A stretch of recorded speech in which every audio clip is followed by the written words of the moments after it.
Some stories aren't told. They awaken on their own. Welcome to Whispers Beyond.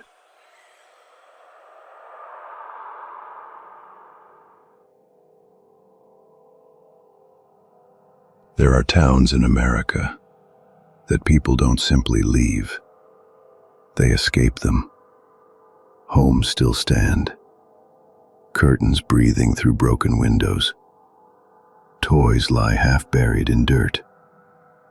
Plates wait on tables for mouths that never came back. In places like that, silence isn't peace. It's a warning. Briar Hollow was one of those places. Hidden deep in the Appalachian woods, the town disappeared from maps after 1981. Not crossed out, erased, like someone dragged a wet thumb across the page. People in nearby counties used to whisper about it, but only while the sun was up. After dark, even the name stayed behind their teeth. They said the ones who stayed behind either lost their minds or something else finished the job. In the fall of 1980, anyone driving along the old logging road would have still seen signs of life. Thin smoke curling from chimneys, lamps flickering behind curtains that hadn't been washed in years, children's bikes lying in driveways, mud still on their tires, as if morning was guaranteed. But by early spring of '81, life stopped showing up. No figures on porches, no engines waking up the cold.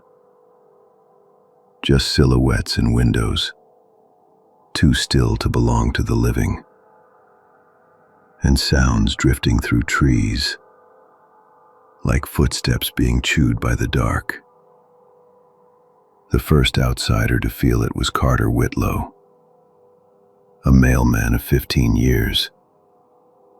Reliable, never late, never afraid. One Monday morning, he found every mailbox swollen with envelopes, newspapers melted by the rain. No barking dogs, no screen doors creaking. Just stillness. Heavy, wet, waiting. He knocked on 5 doors. His knuckles echoed like he was hitting hollow bone. No answer.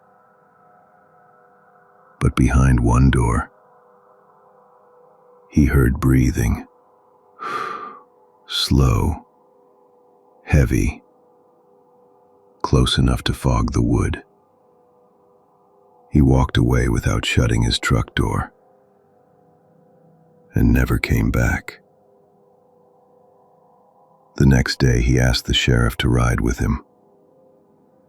The sheriff refused. No one returned, but the woods around Briar Hollow didn't stay quiet. Campers vanished. Hikers disappeared. Hunters left their trucks parked off the trails and never came back to claim them. By 1983, the town's name was gone from road signs and county records. Ask about it, and folks shrugged. Flooding, they'd say. Or coal companies bought the land. Every answer ready. None of them true. Because there were stories. In the summer of 1989, a girl named Lily Cross and 2 boys from her school slipped into those woods on a dare. They followed the abandoned tracks to the old railroad bridge. the boards beneath their shoes soft as rot. That's when they saw the lights. Not lanterns, not flashlights. Orbs, drifting between the trees. Pale, slow, listening. No footsteps, no wind, no voices, just movement, like something breathing without lungs. Lily felt it before she heard anything.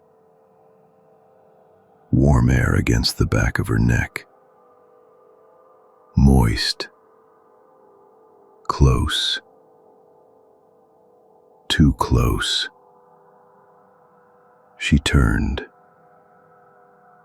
Nothing there. But the next morning, fingerprints marked her shoulder. Not bruises. Not dirt. Grease. As if something oily had rested a hand there. One of the boys stopped speaking entirely. The other began waking up barefoot in his yard, always facing the tree line. His head tilted, listening intently. Listening. His mother found him once with his ear pressed to a tree, whispering back to whatever was inside it. People said the woods around Briar Hollow don't follow the same rules. Sound doesn't travel right there. Birds avoid the branches. Snow sinks into the ground instead of lying on top. Cold hangs on in the soil long after winter lets go. And some nights, if you kill your engine near the ridge and turn off your lights, you'll hear it. A voice moving through the branches. Soft, close, not in words you understand, but meant for you. Some say the town didn't die. It sank into something older waiting beneath its foundations. And whatever breathed it in doesn't want to be left alone. But it won't let you leave either. They say the last family who stayed behind locked themselves inside their home when the rest fled. Early one morning, neighbors driving past saw them through the window, standing in the living room, lights off, all of them facing the same corner, not moving, not blinking. Years later, when someone finally returned, the house was still full. Coats on hooks, toys on the floor, food in the cupboards, but not a single bone. Not one. Whatever Briar Hollow once was, it isn't that anymore. The roads leading there are cracked and swallowed by vines that curl like fingers. The signs are gone. But the place, whatever it's become, still breathes. And people still hear it. Sometimes in their cars when they drive past the tree line. Sometimes in dreams of places they've never seen. Sometimes in the hush after they stop speaking. A rustle. A murmur. A slow breath brushing the ear. Briar Hollow isn't abandoned. It remembers. And it's waiting.